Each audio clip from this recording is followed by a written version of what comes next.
평생 모은 돈으로 마련한 집이 하루아침에 남의 것이 될 줄은 몰랐습니다. 안녕하세요. 저는 정미숙입니다. 올해 61살이고 대형마트에서 계산원으로 일하고 있습니다. 남편이 교통사고로 세상을 떠난 뒤 혼자 아들을 키우며 18년을 일했습니다. 서서 일하느라 무릎은 망가졌지만 모은 돈 1억 5천과 시어머니 유산 1억을 보태 드디어 제 이름으로 된 집을 샀습니다. 낡은 단독주택을 떠나 신축 빌라로 이사 가는 날 아들 준호와 함께 웃으며 짐을 풀었습니다. 그런데 그날 제 인생에서 가장 소중한 것이 조금씩 사라지기 시작했습니다. 아들 준호는 35살입니다. 대학을 졸업하고 중견건설사에 다니다가 3년 전 동료와 함께 인테리어 업체를 차렸습니다. 처음엔 일이 잘 풀리는 것처럼 보였습니다. 엄마, 이번 달에 계약 2건 따냈어. 곧 직원도 뽑을 것 같아. 준호는 자주 전화를 걸어 기쁜 소식을 전했습니다. 결혼은 아직이었지만 저는 아들이 자리를 잡아가는 모습이 대견했습니다. 그런데 2년 전부터 연락이 뜸해졌습니다. 전화를 걸면 바쁘다며 금방 끊었고 명절에도 얼굴을 보기 어려웠습니다. 요즘 현장 일이 많아서 정신없어요. 나중에 연락드릴게요. 걱정이 되어 몇 번 더 전화했지만 준호는 늘 같은 대답만 했습니다. 사업이 힘들어진 건 아닐까 싶었지만 괜히 물어서 부담 주기 싫어 참았습니다. 집을 산 건 작년 가을이었습니다. 18년 동안 하루도 빠짐없이 마트에 출근했습니다. 새벽 6시에 일어나 저녁 7시까지 계산대에 서 있으면 밤에는 다리가 퉁퉁 붓고 허리가 끊어질 것 같았습니다. 마트 동료 경숙 씨가 제 무릎에 붙은 파스를 보며 말했습니다.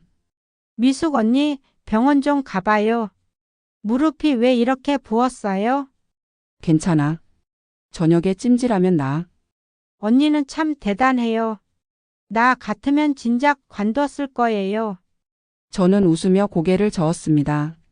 쉴 수 없었습니다. 아들에게 짐이 되고 싶지 않았고 제 집 한 채는 마련하고 싶었습니다. 그렇게 모은 돈이 1억 5천만 원이었습니다. 통장을 정리하던 날 손이 떨렸습니다. 18년의 시간이 숫자로 찍혀 있었습니다. 거기에 시어머니가 돌아가시며 남겨주신 1억을 보태니 2억 5천이 되었습니다. 이제 내 집을 가질 수 있구나. 가슴이 벅찼습니다. 부동산을 돌아다니며 집을 보러 다녔습니다. 중소도시 구도심에 새로 지은 빌라들이 여럿 있었습니다. 2억 5천이면 투룸 정도는 살 수 있었습니다. 마음에 드는 집을 발견했습니다. 3층짜리 빌라 2층 방 2개에 햇볕이 잘 들었습니다. 부엌도 넓고 화장실도 깨끗했습니다. 준호야, 엄마가 집 하나 봤는데 같이 좀 가봐 줄래? 어디예요? 구도심 쪽 신축 빌라. 괜찮던데. 그럼 이번 주말에 갈게요. 준호는 오랜만에 흔쾌히 대답했습니다. 집을 보러 간 날 준호도 함께 따라왔습니다. 오랜만에 보는 아들의 얼굴은 조금 수척해 보였지만 환하게 웃으며 말했습니다. 엄마, 여기 괜찮네요. 햇볕도 잘 들고 깨끗해요. 그치? 나도 마음에 들더라. 부동산 중개인이 서류를 내밀었습니다. 어르신 계약금 500만 원 입금하시면 됩니다. 잔금은 다음 달 15일까지 치르시면 돼요. 저는 통장에서 돈을 빼 계약금을 냈습니다. 준호가 옆에서 서류를 들여다보며 물었습니다. 엄마, 등기는 언제 하세요? 잔금 치르고 바로 할 거야. 중개사님이 도와주신대. 그럼 제가 같이 가서 도와드릴게요. 서류 작업 복잡하잖아요. 저는 고맙다고 생각했습니다. 바쁜 와중에도 어머니 일을 챙겨주는 아들이 기특했습니다. 잔금을 치른 날 준호는 약속대로 등기소까지 따라왔습니다. 법무사 사무실에서 서류를 작성할 때 준호가 말했습니다. 엄마, 요즘 부동산 사기도 많고 그러니까 혹시 모를 일 대비해서 제 명의로도 같이 올려두는 게 어때요? 공동명의로요. 공동명의? 네, 그럼 나중에 상속세 문제도 없고 안전하잖아요. 어차피 엄마 집인데 뭐. 그리고 엄마 연세도 있으시니까 만약을 대비하면 좋죠. 법무사도 옆에서 거들었습니다. 요즘 자녀명의 공동으로 많이 하십니다. 나중에 상속 절차도 간편하고요. 증여세도 안 나오고요. 저는 잘 모르는 일이었고 아들이 저를 속일 리 없다고 믿었습니다. 그래, 그럼 그렇게 하자. 그렇게 등기부등본에는 제 이름과 준호 이름이 함께 올라갔습니다. 지분은 반반이었습니다. 서류를 받아든 순간 뭔가 찜찜한 기분이 들었지만 곧 잊었습니다. 아들인데 뭐. 이사를 간 뒤 저는 처음으로 제 집에서 잠을 잤습니다. 새 이불을 펴고 누웠을 때 가슴이 벅찼습니다. 18년의 고생이 이 순간을 위한 것이었다는 생각에 눈물이 났습니다. 엄마, 내일 출근하세요? 준호가 부엌에서 물을 마시며 물었습니다. 응, 내일 아침 일찍 나가야 해. 힘드시겠다. 그래도 이제 집도 생겼으니까 조금만 더 일하시다가 쉬세요. 그래야지. 내가 결혼하면 나도 손주 보면서 살아야지. 준호는 웃으며 고개를 끄덕였습니다. 저는 그날 밤 아들이 곁에 있다는 사실만으로도 행복했습니다. 그런데 한 달쯤 지났을 때 준호에게서 전화가 왔습니다. 엄마, 죄송한데 급한 일이 생겨서 그러는데요. 집 담보로 대출 좀 받아야 할 것 같아요. 대출? 왜? 사업 자금이 좀 필요해서요. 큰 계약건이 들어왔는데 성금을 못 치르면 계약이 날아가거든요. 조금만 빌려서 해결하고 바로 갚을게요. 저는 당황했습니다. 그래도 집을 담보로 잡는 건 좀. 엄마, 제 명의도 들어가 있잖아요. 제가 책임지고 갚을게요. 몇 개월만 버티면 돈 들어와요. 걱정 마세요. 이 계약만 따내면 저도 자리 잡아요. 준호의 목소리는 다급했습니다. 저는 아들이 사업이 어려워서 그러는구나 싶었습니다. 그리고 공동명의니까 제가 동의하지 않으면 대출을 받을 수 없을 거라고 생각했습니다. 알았어. 그럼 얼마나 필요한데? 5천만 원이요.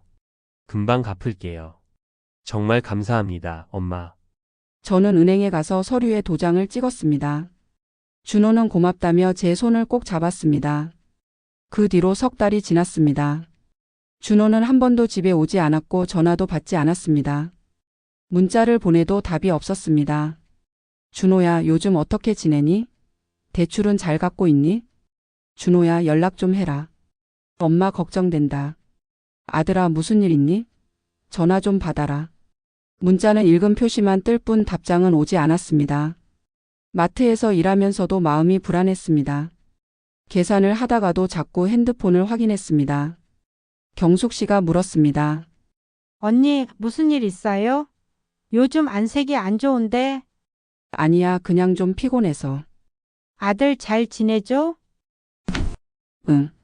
저는 대답을 얼버무렸습니다. 그러던 어느 날 집으로 등기우편이 날아왔습니다. 법원에서 온 서류였습니다. 채무 변제 독촉장. 준호가 대출금을 갚지 않아 연체 이자가 쌓였고 은행이 담보권을 행사하겠다는 내용이었습니다. 저는 손이 떨렸습니다.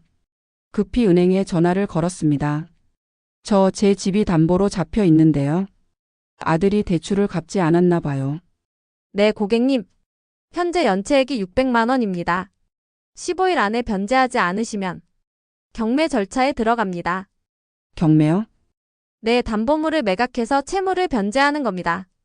법원에서 집을 강제로 팔아서 은행 빚을 갚는 거죠. 저는 눈앞이 캄캄했습니다. 그럼 제가 사는 집이 없어진다는 건가요? 공동명의시라 복잡하긴 한데 일단 채무자분과 상의하셔서 빨리 변제하시는 게 좋습니다. 전화를 끊고 나니 다리에 힘이 풀렸습니다. 준호에게 다시 전화를 걸었습니다. 이번에는 받았습니다. 엄마, 준호야, 은행에서 연락 왔어. 대출금 안 갚았다며? 경매 넘어간다는데? 죄송해요, 엄마. 죄송하긴. 당장 갚아야 해. 우리 집 어떡하려고 그래. 엄마, 사실은요. 준호는 잠시 침묵하더니 떨리는 목소리로 말했습니다. 사업이 망했어요. 거래처가 돈을 안 주는 바람에 다 날렸어요. 대출도 못 갚고 직원 월급도 못 줘서 고소당했어요. 뭐? 저도 빚이 2억 넘어요. 집도 빼앗기고 차도 다 넘어갔어요. 이제 제가 할 수 있는 게 없어요. 저는 말을 잇지 못했습니다. 그럼 우리 집은? 엄마, 미안해요. 제가 어떻게든 해볼게요. 전화는 끊겼습니다. 그날 밤 저는 잠을 이룰 수 없었습니다. 18년을 일해 모은 돈으로 산 집이 하루아침에 사라질 위기에 놓였습니다. 다음 날 저는 은행에 달려가 상담을 받았습니다. 어르신, 지금 상황으로는 연체액을 변제하시거나 아니면 집을 매각하셔야 합니다. 매각이요? 제가 산 지 몇 달밖에 안 됐는데요. 공동명의라 아드님 동의 없이는 매각도 어렵습니다. 일단 아드님과 상의하셔야 할 것 같습니다. 그럼 연체액 600만 원만 내면 되는 거죠? 그렇죠. 하지만 원금 5천만 원은 계속 남아있고 매달 이자를 내셔야 합니다. 한 달에 약 25만 원 정도요. 저는 계산을 해봤습니다. 마트 월급이 220만 원. 거기서 생활비 쓰고 나면 25만 원은 낼 수 있었습니다. 하지만 원금은 어떻게 갚아야 할지 막막했습니다. 일단 연체액은 제가 낼게요. 네, 그럼 15일 안에 입금하시면 됩니다. 집으로 돌아와 통장을 열었습니다. 잔액은 800만 원. 이사 비용으로 쓰고 남은 돈이었습니다. 600만 원을 내면 200만 원밖에 안 남습니다. 저는 고개를 떨구었습니다. 18년을 모아서 산 집인데 이렇게 빼앗기는 건가? 등기부등본을 다시 꺼내 봤습니다. 제 이름 옆에 적힌 준호의 이름이 낯설게 느껴졌습니다. 내가 번 돈으로 산 집인데 왜 절반이 준호 거지? 그제야 깨달았습니다. 공동명의라는 게 준호에게 집의 절반을 넘긴 것이나 다름없다는 사실을요. 600만 원을 은행에 입금했습니다. 통장 잔액은 200만 원으로 줄었습니다. 그리고 이제부터 매달 25만 원씩 이자를 내야 했습니다. 마트에 출근해서 경숙 씨에게 넋두리를 했습니다. 언니, 무슨 일 있어요? 얼굴이 왜 그래요? 아들이 사업을 망쳤대. 뭐요? 저는 모든 이야기를 털어놓았습니다.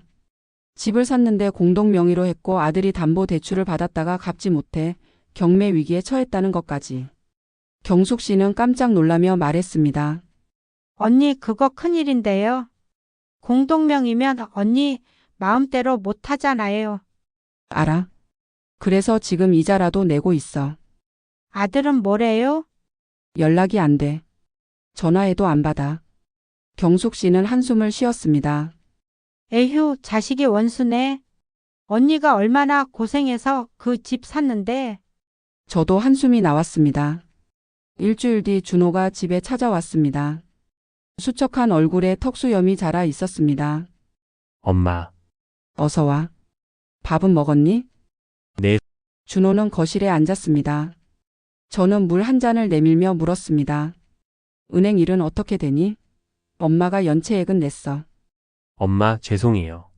사과는 됐고 앞으로 어떻게 할 거니? 원금 5천은 어떻게 갚을 거야?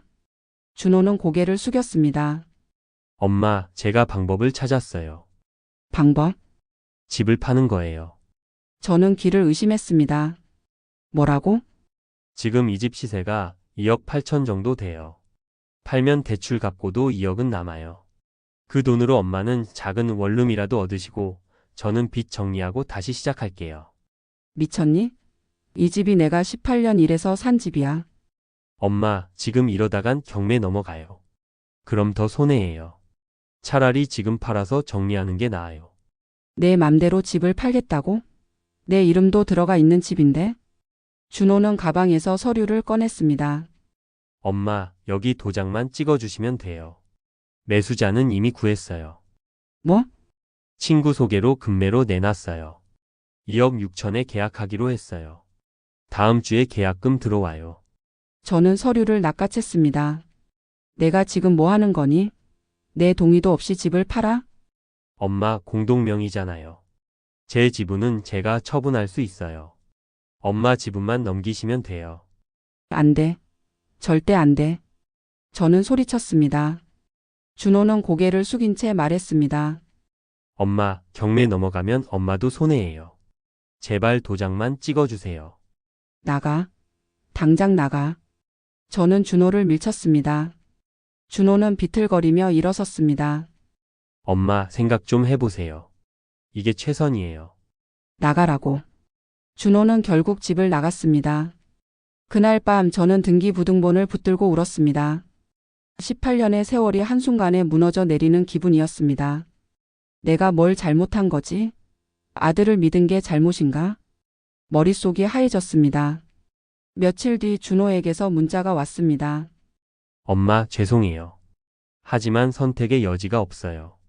다음 주 금요일까지 답 안 주시면 법적 절차 밟을 수밖에 없어요. 법적 절차라니.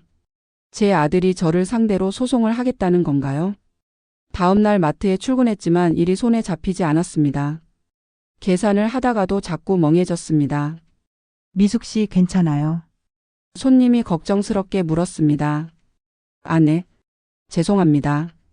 저는 정신을 차리고 계산을 마쳤습니다. 쉬는 시간에 경숙 씨가 다가왔습니다. 언니, 아들한테 연락 왔어요? 응. 집 팔자고 하더라. 뭐요? 그럼 언니는 어디서 살라고요? 원룸 얻으라는데. 경숙 씨는 고개를 저었습니다. 에휴, 그게 말이 돼요? 언니가 평생 모은 돈으로 산 집인데. 나도 알아. 근데 어쩌겠어. 경매 넘어가는 것보단 낫다잖아. 언니, 그래도 변호사라도 한번 상담 받아 보세요. 이거 가만히 당하면 안 돼요. 저는 고개를 끄덕였습니다. 퇴근 후 저는 무료 법률 상담소를 찾아갔습니다. 변호사는 제 이야기를 듣고 난 뒤 말했습니다. 어르신 공동명의라 복잡하긴 한데요. 일단 아드님이 임의로 집을 팔 수는 없습니다. 어르신 동의 없이는요. 그럼 안 팔아도 되는 거예요? 네, 하지만 문제는 대출이죠. 담보가 잡혀 있으니까 계속 갚지 않으면 경매로 넘어갑니다. 그럼 어떻게 해야 하나요? 일단 매달 이자라도 꾸준히 내시고요. 아드님과 합의해서 원금 상환 계획을 세우셔야 합니다. 아니면 아드님 지분만 매각하는 방법도 있고요. 지분만 팔 수 있어요? 네, 가능합니다. 다만 공동명의 지분만 사는 사람이 많지는 않죠. 저는 고개를 끄덕였습니다. 조금이나마 희망이 보이는 것 같았습니다. 집으로 돌아와 준호에게 문자를 보냈습니다. 준호야, 엄마는 집 안 팔 거다. 내 지분만 팔던가 해라. 엄마 지분은 못 건드려. 얼마 뒤 답장이 왔습니다. 엄마, 제 지분만 팔면 누가 사요? 그리고 그래봤자 1억밖에 안 돼요.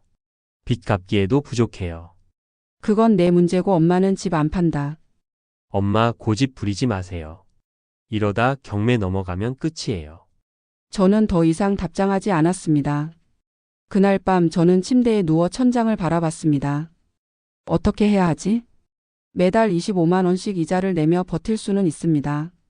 하지만 원금 5천만 원은 언제 갚을 수 있을까요? 마트 월급으로는 평생 걸려도 어렵습니다. 그때 문득 경숙 씨가 했던 말이 떠올랐습니다. 언니, 그래도 가만히 당하면 안 돼요. 저는 이불을 걷어차고 일어났습니다.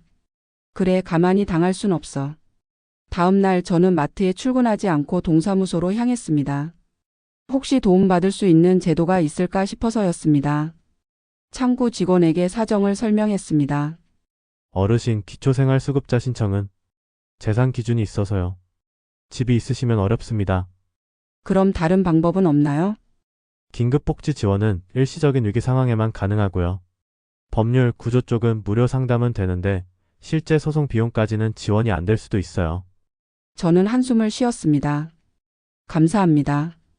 동사무소를 나서는데 다리에 힘이 풀렸습니다. 결국 혼자 해결해야 한다는 생각에 막막했습니다. 마트로 돌아가니 점심시간이 지나 있었습니다. 경숙 씨가 걱정스러운 얼굴로 다가왔습니다. 언니, 어디 갔다 와요? 연락도 없이. 동사무소 좀 갔다 왔어. 뭐래요? 별 방법이 없대. 경숙 씨는 제 손을 잡았습니다. 언니, 너무 힘들어하지 마요. 뭔가 방법이 있을 거예요. 고마워. 저는 계산대로 돌아가 일을 시작했습니다. 하지만 마음은 계속 무거웠습니다. 그날 저녁 준호에게서 또 전화가 왔습니다. 엄마, 생각 좀 해보셨어요? 아니, 안 판다고 했잖아. 엄마, 이러시면 안 돼요. 다음 주 금요일이 마지막이에요. 그때까지 답 안 주시면 제가 법원에 지분 분할 청구 소송 넣을 거예요. 지분 분할 청구? 공동명의 재산을 나눠 갖는 소송이요. 법원에서 강제로 집을 팔아서 지분대로 나눠 가지는 거예요. 저는 숨이 막혔습니다. 내가 정말 그럴 거니? 엄마, 저도 살아야 해요. 빚쟁이들이 매일 찾아와요. 이러다 제가 죽을 것 같아요. 그래도 이건 아니잖아. 엄마가 도와주지 않으면 저는 방법이 없어요. 전화는 끊겼습니다. 저는 그날 밤 잠을 이룰 수 없었습니다. 아들이 저를 상대로 소송을 한다니 믿을 수 없었습니다. 다음 날 저는 다시 무료 법률 상담소를 찾아갔습니다. 변호사님, 아들이 지분 분할 청구 소송을 한다는데요. 아, 그럼 법원에서 경매를 진행하게 됩니다. 집을 팔아서 지분대로 나눠 갖는 거죠. 그럼 저는 어떻게 되나요? 집을 잃게 되죠. 다만 어르신 지분만큼은 받으실 수 있어요. 절반이니까 대략 1억 3천에서 1억 4천 정도요. 거기서 대출 5천 갚으면 8천에서 9천 정도 남고요. 그 돈으로 다시 집을 살 수 있나요? 어르신 연세에 대출 받기는 어렵고 그 정도 금액으로는 이 지역에서 전세나 월세밖에 어렵습니다. 저는 고개를 떨구었습니다. 막을 방법은 없나요? 어르신이 동의하지 않으면 시간은 좀 걸리지만 결국 법원 판결로 진행됩니다. 소송 기간만 6개월에서 1년 정도 걸릴 거예요.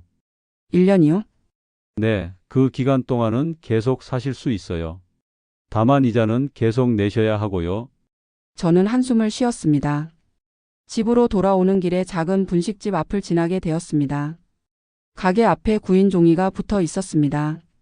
주방 보조 구함. 시급 1만 원. 저녁 5시 십시. 저는 멈춰 섰습니다. 마트 일이 끝나는 게 7시니까 저녁에 두어 시간이라도 더 일하면 이자를 내고도 조금씩 모을 수 있을 것 같았습니다. 가게 문을 열고 들어갔습니다. 저기요, 구인 공고 보고 왔는데요. 주방에서 50대로 보이는 남자가 나왔습니다. 깔끔한 인상에 눈가에 주름이 있었습니다. 아, 네. 어르신, 주방 일 해보신 적 있으세요? 마트에서 18년 일했고요. 집에서 요리는 평생 해왔어요. 아, 그러세요? 사실 저희가 지금 사람이 급해서요. 당장 내일부터라도 나오실 수 있으세요? 네, 가능합니다. 그럼 한번 해보시죠. 일단 일주일만 해보시고 괜찮으면 계속 하시는 걸로요. 저는 고개를 끄덕였습니다.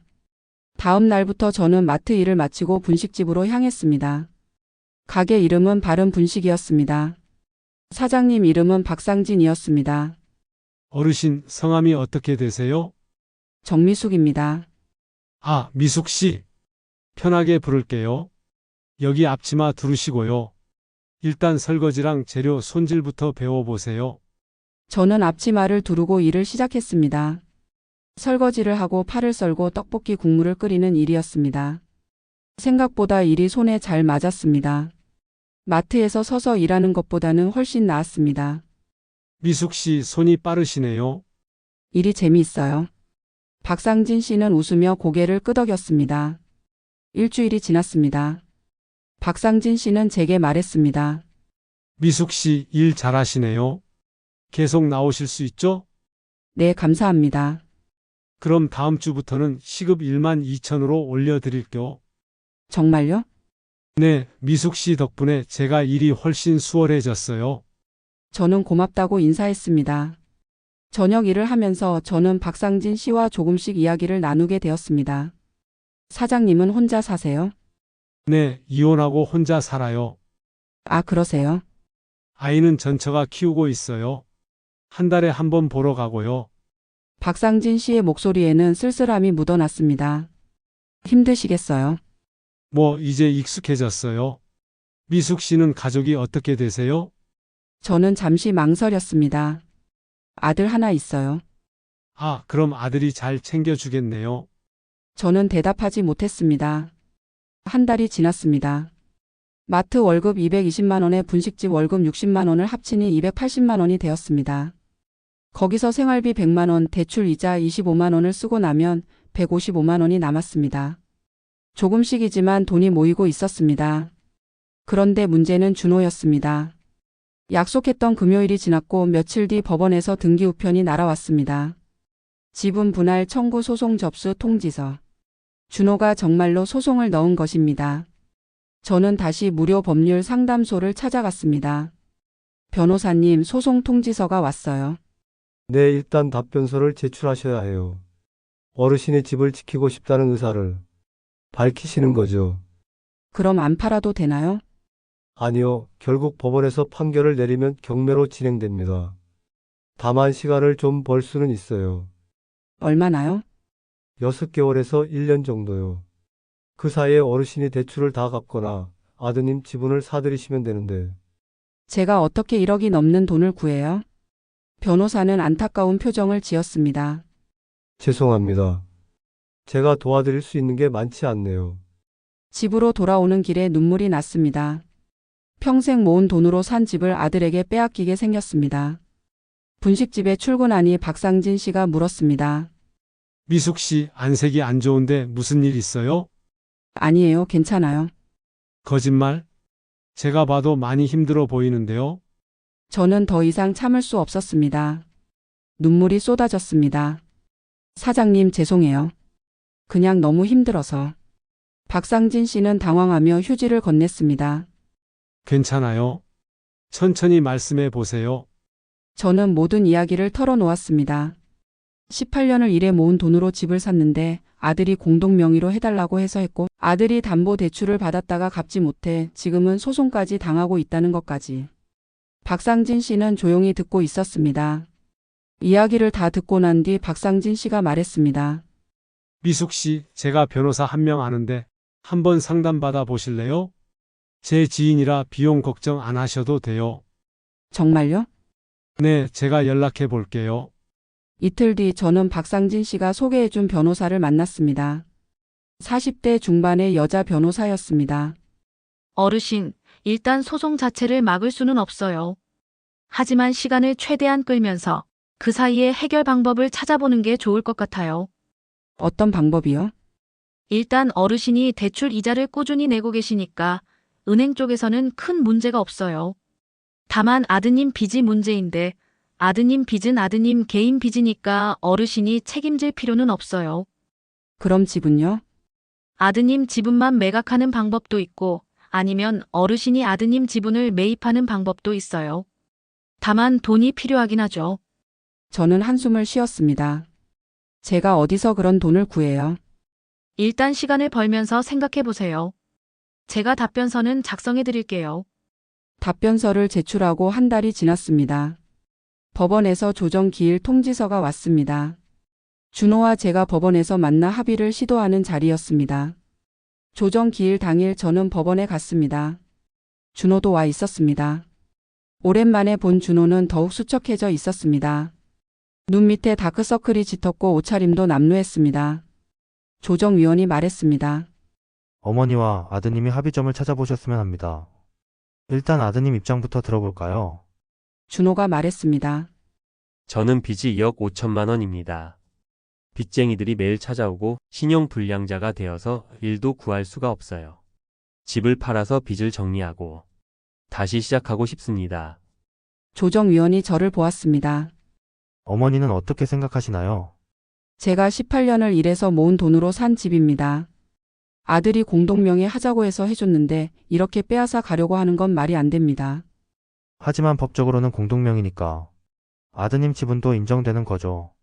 합의가 안 되면 법원에서 판결로 경매를 진행할 수밖에 없습니다. 준호가 말했습니다. 엄마, 제발요. 저 정말 죽을 것 같아요. 너도 엄마 생각은 안 하니? 엄마가 얼마나 고생해서 그 집 샀는데. 저도 알아요. 하지만 저도 살아야 해요. 조정위원이 한숨을 쉬었습니다. 일단 오늘은 여기까지 하고 다음 기회에 다시 만나보시죠. 그때까지 서로 생각 좀 해보세요. 조정은 결렬되었습니다. 법원을 나서는데 준호가 뒤따라왔습니다. 엄마, 잠깐만요. 뭐? 엄마, 제발 도와주세요. 제가 이러고 싶어서 이러는 거 아니에요. 너 혼자 살겠다고 엄마 집 빼앗는 게 말이 되니? 엄마는 나이도 있으시고 일도 하시잖아요.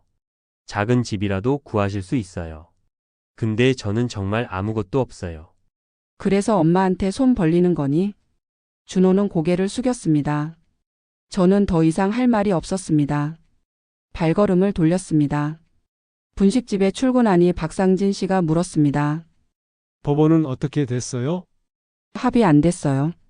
그럼 어떻게 되는 거예요? 판결로 가면 결국 집을 팔게 될 것 같아요. 박상진 씨는 안타까운 표정을 지었습니다. 미숙 씨, 제가 돈을 좀 빌려드릴까요? 네? 얼마나 필요하세요? 아니에요, 사장님. 그럴 수 없어요. 아니, 제가 도와드리고 싶어서요. 사장님도 가게 운영하시느라 힘드실 텐데요. 괜찮아요. 저는 여유가 좀 있어요. 저는 고개를 저었습니다. 고맙지만 괜찮습니다. 제가 알아서 해결할게요. 그날 밤 집에 돌아와 통장을 열어봤습니다. 한 달 동안 모은 돈이 150만 원 정도 있었습니다. 이렇게 모아서 언제 1억을 만들지? 계산을 해보니 최소 5년은 걸렸습니다. 5년 동안 법원 판결을 막을 수는 없었습니다. 저는 고개를 떨구었습니다. 다음 날 경숙 씨가 제게 말했습니다. 언니, 우리 마트에서 명예퇴직 신청 받는데요. 명예퇴직? 응, 55세 이상 직원들 대상으로 퇴직금에 위로금 더해서 준다는데 언니 한번 알아봐요. 얼마나 주는데? 들으니까 18년 근속이면 한 7천만 원 정도 나온대요. 저는 귀가 번쩍 뛰었습니다. 7천만 원? 응, 정확한 건 인사팀에 물어봐야겠지만 7천만 원이면 그 돈으로 준호 집은 1억 2천 중에서 절반 이상을 살 수 있었습니다. 나머지는 분식집에서 번 돈을 모아서라도 채울 수 있을 것 같았습니다. 다음 날 인사팀을 찾아갔습니다. 명예퇴직 신청하고 싶은데요. 아, 정미숙 씨. 18년 근속이시죠? 네, 계산해보니 퇴직금이 3천만 원이고요. 위로금이 4천만 원 나와서 총 7천만 원입니다. 언제 받을 수 있나요? 신청하시고 한 달 뒤에 입금됩니다. 저는 고개를 끄덕였습니다. 신청하겠습니다. 명예퇴직을 신청했다는 사실을 경숙 씨에게 말했습니다. 언니 정말 괜찮아요? 마트 그만두면 수입이 줄어드는데 분식집에서 일하고 있잖아. 그리고 퇴직금으로 아들 집은 사면 집을 지킬 수 있어. 그래도 7천만 원으로 1억 넘는 지분을 어떻게 사요? 일단 7천을 주고 나머지는 할부로 주겠다고 해볼 거야. 경숙 씨는 걱정스러운 표정을 지었습니다. 언니, 아들이 그걸 받아줄까요? 모르지. 하지만 해봐야지. 그날 저녁 저는 준호에게 전화를 걸었습니다. 준호야, 엄마, 엄마가 제안이 하나 있어. 내 지분을 엄마가 사겠어. 뭐라고요? 퇴직금으로 7천만 원 받아. 그걸로 일단 내 지분 사고 나머지는 할부로 줄게. 준호는 잠시 침묵했습니다. 엄마, 제 지분이 1억 2천인데 7천만 원밖에 안 돼요. 일단 7천 받고 나머지 5천은 1년에 1천만 원씩 5년 동안 줄게. 1년에 1천만 원씩이요? 그럼 5년이잖아요. 그래 5년. 그것도 안 되면 소송 끝까지 가자. 준호는 한숨을 쉬었습니다. 생각해 볼게요. 일주일이 지났습니다. 준호에게서 연락이 왔습니다. 엄마, 조건이 하나 있어요. 뭔데? 7천만 원 먼저 주시고 나머지 5천은 2년 안에 다 주세요. 1년에 2,500씩요. 2년? 네, 5년은 너무 길어요. 저도 당장 돈이 필요해요. 저는 계산을 해봤습니다. 1년에 2,500이면 한 달에 200만 원씩 모아야 했습니다. 분식집 월급이 60만 원이니까 더 일해야 했습니다. 알았어. 2년 안에 줄게. 정말요? 그래 대신 내가 지분 넘기는 계약서 써야 해. 알겠습니다. 한 달 뒤 퇴직금 7천만 원이 통장에 입금되었습니다. 저는 준호를 만나 계약서를 작성했습니다. 변호사 사무실에서 만났습니다. 박상진 씨가 소개해준 변호사가 계약서를 작성해 주었습니다. 어르신, 여기 도장 찍으시면 아드님 지분이 어르신께 넘어갑니다. 그리고 잔금 5천만 원은 2년 안에 분할 지급하시는 걸로 되어 있고요. 네, 저는 도장을 찍었습니다. 준호도 도장을 찍었습니다. 7천만 원을 준호 통장에 입금했습니다. 엄마, 감사합니다. 나머지 돈은 꼭 받아야 해. 네, 알겠습니다. 준호는 고개를 숙이고 나갔습니다. 집으로 돌아와 등기부등본을 다시 꺼내봤습니다. 이제 준호 지분이 제 이름으로 넘어온다는 사실에 안도의 한숨이 나왔습니다. 하지만 동시에 걱정도 밀려왔습니다. 2년 안에 5천만 원을 어떻게 모으지? 분식집 월급만으로는 부족했습니다. 더 일해야 했습니다. 다음 날 박상진 씨에게 말했습니다. 사장님, 제가 시간을 더 늘릴 수 있을까요? 시간을요? 네, 지금은 3시간만 일하는데 5시간 정도 일하고 싶어요. 미숙 씨, 무리하시는 거 아니에요? 괜찮아요. 제가 감당할 수 있어요. 박상진 씨는 걱정스러운 표정을 지었습니다. 그럼 오후 4시부터 10시까지 나오시는 걸로 할까요? 네, 감사합니다. 마트를 그만두고 분식집에만 집중하게 되었습니다. 오후 4시부터 10시까지 일하니 한 달에 120만 원을 벌 수 있었습니다. 하지만 그것만으로는 부족했습니다. 저는 낮 시간에도 일거리를 찾기 시작했습니다. 동네 슈퍼에서 오전 9시부터 12시까지 아르바이트를 구했습니다. 한 달에 60만 원을 더 벌 수 있었습니다. 그렇게 한 달에 180만 원을 벌었습니다. 생활비 80만 원, 대출 이자 25만 원을 쓰고 나면 75만 원이 남았습니다. 2년이면 1,800만 원. 부족하네.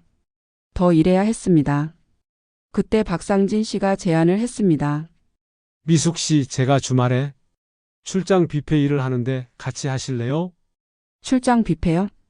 네, 돌잔치나 회가병 같은 데 가서 음식 준비하고 서빙하는 거예요. 하루에 15만 원 정도 받을 수 있어요. 정말요? 네, 미숙 씨 손이 빠르니까 충분히 하실 수 있어요. 저는 고개를 끄덕였습니다. 하겠습니다. 그렇게 저는 일주일에 7일을 일했습니다. 월요일부터 금요일까지는 오전에 슈퍼, 오후에 분식집. 토요일과 일요일에는 출장 뷔페. 한 달에 한두 번은 쉬는 날도 있었지만 대부분은 쉬지 않고 일했습니다. 몸은 힘들었지만 통장에 돈이 쌓이는 걸 보면 힘이 났습니다. 한 달에 200만 원씩 모았습니다. 6개월 만에 1,200만 원이 모였습니다. 그런데 어느 날 분식집에서 일하다가 갑자기 어지러워졌습니다. 미숙 씨, 괜찮아요? 박상진 씨가 황급히 다가왔습니다. 네, 괜찮아요. 그냥 좀 어지러워서. 얼굴이 창백한데요? 오늘은 일찍 들어가세요. 아니에요, 괜찮아요. 하지만 다리에 힘이 풀리면서 저는 그 자리에 주저앉았습니다. 떠보니 병원이었습니다. 천장에 하얀 형광등이 눈부셨습니다. 정신 차리셨어요? 박상진 씨가 옆에 앉아 있었습니다. 여기가 병원인가요? 네, 미숙 씨가 쓰러지셔서 제가 모시고 왔어요. 의사가 들어왔습니다. 과로십니다. 몸이 완전히 지쳐 있어요. 요즘 일을 너무 많이 하셨죠? 저는 고개를 끄덕였습니다. 한두 달도 아니고 6개월을 쉬지 않고 일하시면 몸이 버틸 수가 없어요. 최소 일주일은 푹 쉬셔야 합니다. 일주일이요? 안 됩니다. 저 일해야 해요. 환자분 이러다 큰일 납니다. 건강을 잃으면 일도 못 하세요. 박상진 씨가 제 손을 잡았습니다. 미숙 씨, 의사 선생님 말씀 들으세요. 일주일만 푹 쉬세요. 저는 한숨을 쉬었습니다. 병원에서 나와 집으로 돌아왔습니다. 박상진 씨가 바래다 주었습니다. 미숙 씨, 제가 죄송해요. 제가 일을 너무 많이 시킨 것 같아요. 아니에요, 사장님 잘못이 아니에요. 그래도 미숙 씨가 왜 이렇게까지 일하시는지 이제 알겠어요. 저는 아무 말도 하지 못했습니다. 미숙 씨, 사실 제가 할 말이 있어요. 네? 저 사실 그냥 분식집 사장이 아니에요. 저는 박상진 씨를 쳐다봤습니다. 무슨 말씀이세요? 제 아버지가 영진식품이라고 식자재 유통회사를 운영하세요. 중견기업이에요. 저는 눈이 커졌습니다. 그럼 사장님은? 네, 제가 2세예요. 그런데 아버지랑 사이가 안 좋아서 나와서 혼자 분식집을 하고 있어요. 그럼 왜? 아버지가 제 이혼을 반대하셨어요. 그래서 싸우고 나왔죠. 분식집은 제가 스스로 하고 싶어서 시작한 거예요. 저는 입을 다물지 못했습니다. 그동안 속였던 것 같아서 죄송해요. 그런데 미숙 씨, 제가 도와드리고 싶어요. 도와주시다니요? 미숙 씨한테 필요한 돈이 얼마예요? 제가 빌려드릴게요. 아니에요, 사장님. 그럴 수 없어요. 미숙 씨, 이건 제 진심이에요. 미숙 씨가 얼마나 힘들게 사시는지 제가 다 봤어요. 제가 도와드리고 싶어요. 저는 고개를 저었습니다. 사장님 마음은 정말 고맙지만 저는 제 힘으로 해결하고 싶어요. 하지만 괜찮아요. 제가 할 수 있어요. 박상진 씨는 안타까운 표정을 지었습니다. 일주일을 쉬고 나니 몸이 조금 나아졌습니다. 다시 일을 시작했습니다. 하지만 이번에는 조금 페이스를 줄였습니다. 출장 뷔페는 한 달에 2번만 나가기로 했습니다. 그렇게 1년이 지났습니다. 통장에 2천만 원이 모였습니다. 남은 돈은 3천만 원. 1년 안에 3천만 원을 더 모아야 해. 그런데 어느 날 준호에게서 연락이 왔습니다. 엄마, 저 지금 병원에 있어요. 병원? 왜? 빚쟁이한테 맞았어요. 뭐? 돈 갚으라고 찾아와서 때렸어요. 갈비뼈가 부러졌어요. 저는 가슴이 철렁했습니다. 어느 병원이니? 준호가 병원 이름을 말했습니다. 저는 당장 병원으로 달려갔습니다. 병원에 도착하니 준호가 침대에 누워 있었습니다. 얼굴에 멍이 들었고 입술이 터져 있었습니다. 준호야. 엄마, 준호는 눈물을 흘렸습니다. 엄마, 죄송해요. 제가 정말 잘못했어요. 저는 준호의 손을 잡았습니다. 괜찮아. 다친 데는 없니? 갈비뼈 2개금 갔어요. 한 달 정도 안정해야 한대요. 병원비는? 괜찮아요. 응급실이라 일단 처치는 받았어요. 저는 한숨을 쉬었습니다. 준호가 말했습니다. 엄마, 제가 그동안 정말 바보 같았어요. 사업한다고 무리하게 대출받고 엄마한테 손 벌리고 정말 최악이었어요. 이제 알았으면 됐어. 엄마, 저 이제 빚 청산했어요. 뭐?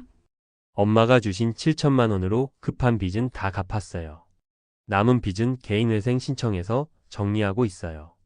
이제 거의 끝났어요. 저는 놀라서 준호를 쳐다봤습니다. 그럼 이제 괜찮은 거니? 네, 이제 시작이에요.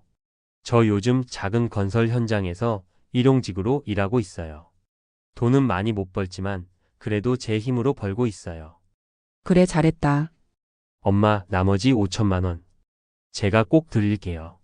시간이 좀 걸려도 꼭 갚을게요. 저는 준호의 손을 꼭 잡았습니다.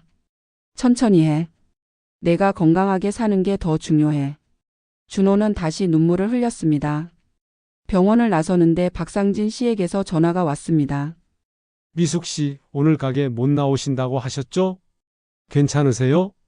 내 아들이 다쳐서 병원에 갔다 왔어요. 아드님이요? 많이 다치셨어요? 갈비뼈 금 갔는데 괜찮을 것 같아요. 다행이네요. 미숙 씨, 시간 되시면 가게로 잠깐 오실 수 있으세요? 지금요? 네, 드릴 말씀이 있어서요. 저는 분식집으로 향했습니다. 가게에 도착하니 박상진 씨가 웃으며 맞아주었습니다. 미숙 씨, 좋은 소식이 있어요. 무슨 소식이요? 제가 아버지랑 화해했어요. 정말요? 네, 며칠 전에 아버지가 가게로 찾아오셨어요. 그동안 제가 어떻게 지내는지 보러 오셨대요. 박상진 씨의 얼굴이 밝았습니다. 그래서 제가 아버지한테 사업 제안을 했어요. 이 분식집을 프랜차이즈로 만들자고요. 아버지 회사에서 식자재 공급하고 저는 레시피랑 운영 노하우를 맡는 거죠. 와, 그런데 미숙 씨, 제가 미숙 씨한테 제안하고 싶은 게 있어요. 저한테요? 네, 미숙 씨가 1호점 점장을 맡아주셨으면 해요. 월급 300만 원에 수익금의 일부도 드릴 거. 저는 깜짝 놀랐습니다. 저한테 그런 자리를요? 네, 미숙 씨만큼 이 가게를 잘 아는 사람이 없어요. 그리고 미숙 씨 덕분에 이 가게가 여기까지 왔어요. 사장님, 미숙 씨 받아주실 거죠? 저는 눈물이 났습니다. 감사합니다, 사장님. 그날부터 제 삶이 조금씩 바뀌기 시작했습니다. 분식집 1호점 점장이 되어 월급 300만 원을 받게 되었습니다. 슈퍼 아르바이트는 그만두었습니다. 출장 뷔페도 그만두었습니다. 이제는 하루에 6시간만 일하면 되었습니다. 몸도 훨씬 편해졌습니다. 월급 300만 원에서 생활비 100만 원, 대출 이자 25만 원을 쓰고 나면 175만 원이 남았습니다. 6개월 만에 1천만 원을 모았습니다. 그리고 마침내 2년이 되었을 때 통장에 3천만 원이 모였습니다. 준호를 만났습니다. 준호야, 여기. 저는 통장을 건넸습니다. 뭐예요, 엄마? 나머지 돈. 3천만 원 들어있어. 준호는 통장을 받아들고 눈물을 흘렸습니다. 엄마, 정말 다 모으셨어요? 응. 이제 내 빚은 다 갚았다. 엄마, 정말 죄송하고 감사해요.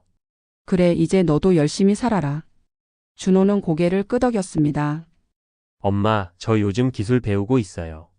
용접 자격증 따서 제대로 된 일자리 구할 거예요. 그래, 잘하고 있네. 그리고 엄마, 이거 받으세요. 준호가 봉투를 건넸습니다. 뭐니? 제가 일해서 번 돈이에요. 많지는 않지만 50만 원이에요. 매달 조금씩 드릴게요. 저는 봉투를 돌려줬습니다. 됐어. 너 쓰면서 살아. 나는 이제 괜찮아. 아니에요, 받으세요. 제가 드리고 싶어요. 저는 준호의 마음을 받았습니다. 그로부터 6개월 뒤 대출 원금 5천만 원을 모두 갚았습니다. 은행에서 근저당 말소 서류를 받았을 때 가슴이 뻥 뚫리는 것 같았습니다. 집으로 돌아와 등기부등본을 다시 꺼내봤습니다. 이제 이 집은 온전히 제 것이었습니다. 18년을 일해 산 집, 그리고 2년을 더 일해 지킨 집. 눈물이 났습니다.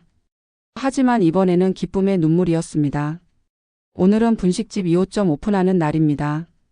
박상진 씨의 프랜차이즈 사업이 잘 되어 벌써 2번째 가게를 열게 되었습니다.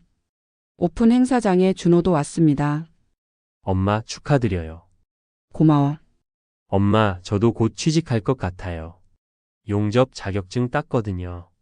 그래? 잘 됐다. 엄마 덕분이에요. 엄마가 포기하지 않으셨으니까 저도 포기하지 않았어요. 저는 준호의 어깨를 두드렸습니다. 우리 이제 잘 살자. 네, 엄마. 박상진 씨가 다가왔습니다.